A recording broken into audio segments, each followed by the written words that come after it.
இது ஃபர்ஸ்ட் மலேசியாவின் செய்திகள் உங்களுக்காக.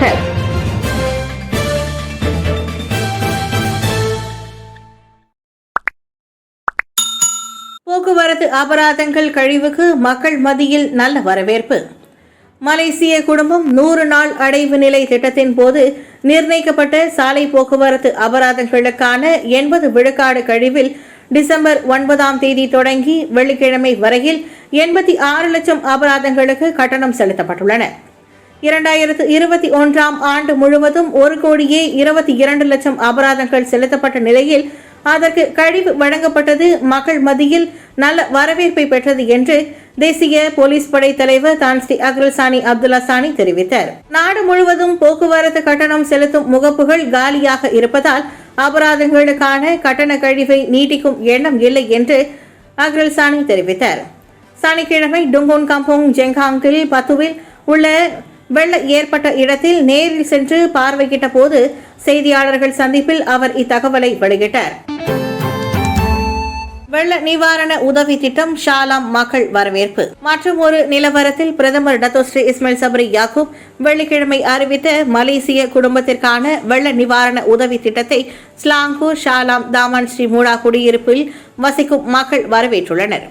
இருப்பினும் இந்த உதவி திட்டத்தின் செயல்முறையை அரசாங்கம் எளிதாக்குவதன் மூலம் வெள்ளத்தில் பாதிக்கப்பட்ட மக்களுக்கு இந்த உதவி விரைவில் சென்றடையும் என்றும் அங்குள்ள மக்கள் எதிர்பார்க்கின்றனர். வெள்ளம் காரணமாக பலரின் வாகனங்கள் நீரில் மூழ்கியதால் தூர பயணம் செய்ய முடியாத நிலை ஏற்பட்டுள்ளது. இந்நிலையில் பல வாரங்களை நிரப்புதல் மற்றும் பல்வேறு தரப்பினர்களிடம் இருந்து ஒப்புதல் பெறுவது என்பது அவர்களுக்கு கடினமாக இருப்பதாக நாம் மேற்கொண்ட கண்ணோட்டத்தில் தெரிய வந்துள்ளது.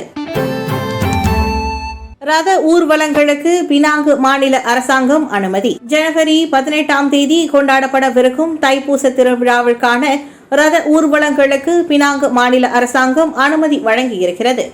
தேசிய பாதுகாப்பு மன்றம் MKNின் வழிகாட்டுதல்களுக்கு இணங்க அதற்கான செயல்பாட்டு தர விதிமுறையான SOP அடுத்த வாரம் அறிவிக்கப்படும் என்று பினாங்கு மாநில 2வது துணை முதலமைச்சர் பேராசிரியர் ப ராமசாமி தெரிவித்தார்.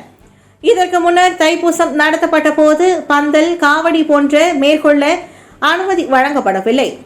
ஆனால் ரத ஊர்வலம் நடத்தப்படலாம், ஆனால் சில இடங்களில் நிறுத்தாமல் மேற்கொள்ளப்படும் என்று அவர் கூறினார். தைப்பூசத்திற்கு இன்னும் 2 வாரங்கள் இருக்கின்ற வேளையில் அது குறித்த முன்னேற்பாடுகளை மேற்கொள்வதற்கு ஏதுவாக இந்த பேராசிரியர் ராமசாமியின் இந்த அறிவிப்பு அமைந்திருக்கின்றது. இதனிடையே வெள்ளத்தால் பாதிக்கப்பட்ட பென்தோங் மற்றும் காராக் மக்களுக்கு உதவ ஒரு லாரி நிரம்பிய உதவி பொருட்கள் பினாங்கிலிருந்து அனுப்பி வைக்கப்பட்டதாக அவர் கூறினார். மலேசியாவின் பல பகுதிகளில் கடுமையான மழை. மெட் மலேசியா எச்சரிக்கை. திங்கட்கிழமை தொடங்கி பகாங் நெகிரி செம்பிலான் மலாக்கா மற்றும் ஜொகூர் ஆகிய இடங்களில் கடுமையான மழை பெய்யும் என மலேசிய வானிலை ஆய்வுத்துறை மெட் மலேசியா எச்சரிக்கை விடுத்துள்ளது. நேற்று பிற்பகல் 1 மணி அளவில் அத்துறை வெளியிட்டுள்ள அறிக்கையின் வழி பகாங்கில் உள்ள ஜெரான்டூட் மாரான் குவாந்தான் பெரா பெகான் மற்றும் ரொம்பில் கனமழை பெய்யவிருப்பதாக அறிவிக்கப்பட்டுள்ளது.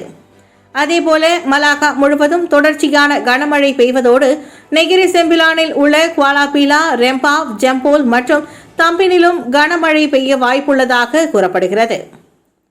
அதே வேளையில் ஜொகூரின் தங்காக் Segamat Muar Batu Pahat Kluang Mersing மற்றும் கோத்தாதிங்கி போன்ற பகுதிகளுக்கும் மழைக்கான எச்சரிக்கை விடுக்கப்பட்டுள்ளது.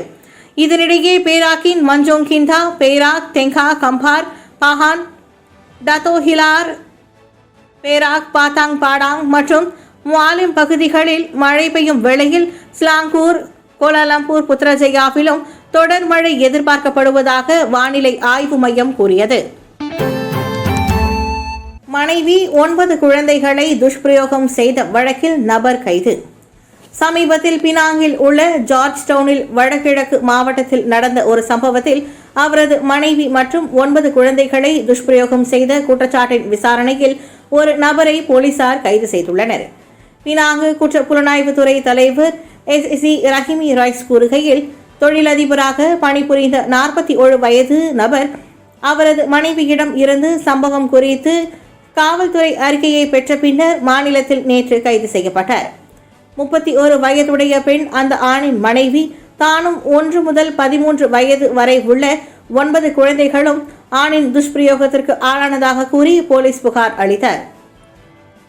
இதன் விளைவாக விசாரணையில் உதவுவதற்காக அந்த நபரை போலீசார் தடுத்து வைத்தனர். இப்போது அவர் நேற்று முதல் ஜனவரி 6ஆம் தேதி வரை காவலில் வைக்கப்பட்டுள்ளார். குழந்தைகள் சட்டம் 2001 பிரிவு 31A அதன் கீழ் வழக்கு விசாரிக்கப்படுகிறது என்று அவர் கூறினார். சபா வெள்ள நிலவரம். சபா கோத்தா மருடுவில் வெள்ளத்தால் பாதிக்கப்பட்ட 167 குடும்பங்களை சேர்ந்த 504 பேர் தற்காலிக நிவாரண மையங்களில் தங்க வைக்கப்பட்டிருக்கின்றனர். தாண்டேக் இடைநிலை பள்ளியில் 97 குடும்பங்களை சேர்ந்து 253 தங்கியிருக்கும் வேளையில் தெர்திபான் தேசிய பள்ளியில் 70 குடும்பங்களை சேர்ந்த 251 பேர் தங்கியிருக்கின்றனர்.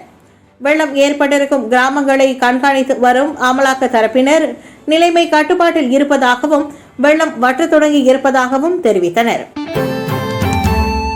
மலேசிய குடும்ப உதவி திட்டத்தை சரிபார்க்கும் நடவடிக்கை. ஜனவரி 1ஆம் தேதி தொடங்கி ஜனவரி 31ஆம் தேதி வரை PKM எனப்படும் மலேசிய குடும்ப உதவி திட்டத்திற்கான புதிய விண்ணப்பம் மற்றும் சரிபார்க்கும் நடவடிக்கையை மேற்கொள்ளலாம். இந்த உதவியை பெற தகுதி உடையவர்கள் அல்லது இன்னும் அரசாங்க தரவு தளத்தில் இல்லாதவர்கள் தங்களின் விண்ணப்பங்களை சமர்ப்பிக்க முடியும் என்பதை உறுதி செய்வதே இதன் நோக்கமாகும் என்று நிதி அமைச்சர் தெங்கு டத்தோஸ்ரீ சப்ருல் தெங்கு அப்துல் அசீஸ் கூறினார். இதற்கு முன்னர் உள்ள பெறுநர்கள் ஏதேனும் மாற்றங்களை கொண்டிருக்கும் பட்சத்தில் அதற்கான புதுப்பிப்புகளையும் செய்ய இது வழிவகுக்கும் என்று அவர் தெரிவித்தார். 2022ஆம் ஆண்டில் PKM-இன் மூலம் வழங்கப்படும் 820 கோடி ரிங்கிட்டை பெறும் 96 லட்சத்திற்கும் அதிகமான மக்கள் பயனடைவார்கள் என்று சனிக்கிழமை வெளியிட்டுள்ள ஓர் அறிக்கையில் அவர் குறிப்பிட்டார். இந்நிலையில் கடந்த ஆண்டு பரிவுமிக்க உதவி தொகையான PPR-க்கு ஒதுக்கப்பட்ட 700 கோடி ரிங்கிட்டை பெற்றுக்கொண்ட 86 லட்சம் மக்களுடன் ஒப்பிடும்போது இந்த எண்ணிக்கை அதிகமாகும். ஸ்லாங்கூர் உலுலங்காட் பகுதியில் இலவச மருத்துவ முகாம். வெள்ள பேரிடரின் தாக்கத்தால் பலரின் கவனமும் மனிதர்களின் மீதே படர்ந்திருந்த நிலையில் நம்மை போன்ற கால்நடை மற்றும் வளர்ப்பு பிராணிகளின் உயிர்களுக்கும் பாதிப்புகள் ஏற்பட்டிருப்பதை மறுப்பதற்கில்லை. கோவிட்-19 காலத்தில் தினசரி உணவிற்கே அவை திண்டாடிய வேளையில் தற்போது வெள்ள காலத்தில் அந்த ஜீவராசிகளின் நிலைமை இன்னும் அவலம்தான். இதனை கருத்தில் கொண்டு வெள்ளத்தில் பாதிக்கப்பட்ட கால்நடை மற்றும் வளர்ப்பு பிராணிகளுக்கு ஸ்லாங்கூர் உலுலங்காட் பகுதியில் இலவச மருத்துவ முகாம் ஏற்பாடு செய்யப்பட்டிருக்கிறது. மலேசிய கைவிடப்பட்ட பிராணிகள் இயக்கம், SAFM, கால்நடை சேவைத்துறை, TVS, மலேசிய கால்நடை மருத்துவ சங்கம் மக்மா மற்றும் ஸ்லாங்கூரின் பிராணிகள் மீதான வதைப்புகளை தடுக்கும் இயக்கங்கள் ஒன்றிணைந்து பெட்ரோனஸ் புக்கிட் நந்திங்கில் 2 நாட்களுக்கு ஏற்பாடு செய்திருக்கிறது.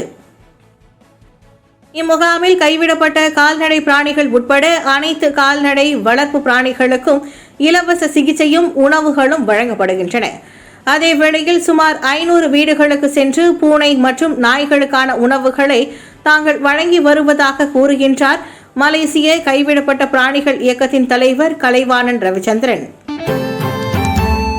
இஸ்ரேலில் புதிய வகை கொரோனா கண்டுபிடிப்பு. கொரோனா வைரஸ் கடந்த 2019ஆம் ஆண்டு இறுதியில் சீனாவில் தோன்றியது. பின்னர் உலகம் முழுவதும் பரவிய அந்த வைரஸ் பல்வேறு நாடுகளில் உருமாற்றம் அடைந்தது. தென்னாப்பிரிக்கா, இங்கிலாந்து, நைஜீரியா, இந்தியா உள்ளிட்ட நாடுகளில் உருமாறிய கொரோனா வைரஸ்கள் கண்டறியப்பட்டன. இதற்கு ஆல்பா, பீட்டா, காமா, டெல்டா என்று பெயரிடப்பட்டது. கொரோனா வைரஸ் உருமாற்றம் அடைந்ததால் அதன் பாதிப்பு தொடர்ந்து இருந்து வரும் நிலையில் கடந்த நவம்பர் மாதம் தென்னாப்பிரிக்காவில் புதிய வகை உருமாறிய கொரோனாவான ஒமிக்ரான் வைரஸ் கண்டறியப்பட்டது. இது மற்ற உருமாறிய கொரோனா வைரஸ்களை விட மிகவும் வேகமாக பரவும் தன்மை கொண்டது என்று எச்சரிக்கை விடுக்கப்பட்ட நிலையில் ஒமிக்ரான் வைரஸ் பல்வேறு நாடுகளில் பரவி உள்ளது. இதனால் உலக அளவில் தினசரி கொரோனா பாதிப்பு அதிகரித்து வருகிறது. இந்த நிலையில் இஸ்ரேல் நாட்டில் புதிய வகை கொரோனா வைரஸ் கண்டறியப்பட்டு இருக்கிறது. கொரோனா வைரஸ், இன்ஃப்ளூவன்சா தொற்று ஆகிய 2 தொற்றுகள் சேர்ந்து புளூரோனா என்ற புதிய வகை தொற்று ஏற்பட்டிருக்கிறது. இது ஃப்ளூ காய்ச்சல் மற்றும் கொரோனா வைரஸ் தொற்று ஒருவருக்கு ஒரே நேரத்தில் ஏற்படுவதை குறிக்கும். மத்திய இஸ்ரேலில் உள்ள பெட்டாச் டிக்வாவில் உள்ள பேஸ்லின் ஆஸ்பத்திரியில் பிரசவத்துக்காக அனுமதிக்கப்பட்ட கர்ப்பிணி ஒருவருக்கு புளூரோனா பாதிப்பு ஏற்பட்டிருப்பது கண்டறியப்பட்டது.